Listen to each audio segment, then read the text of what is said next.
So iulat namin ngayon kung ano yung mga initial findings namin. Ano? Ito yung first initial report.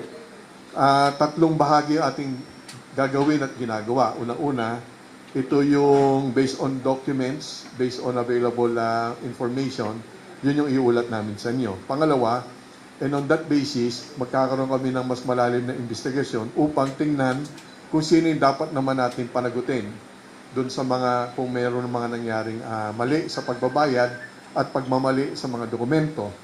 Pangatlo, base naman doon sa nangyaring mas malalim na investigasyon, yun na yung pagsasampa ng kaso at paghahabol ng mga tamang pagbabayad. So step 1, 2, and 3, nandito pa lang tayo sa unang hakbang natin. At kahit unang hakbang pa lang to, alam natin dapat iulat na ito sa ating mamamayan upang malaman nila kung ano nangyayari. At ito ay bilang tulong na rin doon sa nangyayaring investigasyon ng Senado at ng lower house.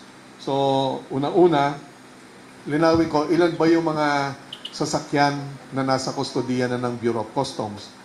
Para malinaw, ano? Para iisang numero natin. 30 na, 30 na. We started with 2 nung una namin iserve yung search warrant. Naging 12 nung gabi na yon. At hinabol yung 16 hanggang naging 29 na.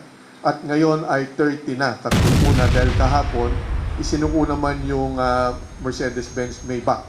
So 30 na plus dalawa pa na wag na natin isama sa usapan, subalit nasa kustodiya rin natin yung all-terrain vehicle, ibang tawag nila, UTV. No? So wag na natin isali yon, 30 plus 2.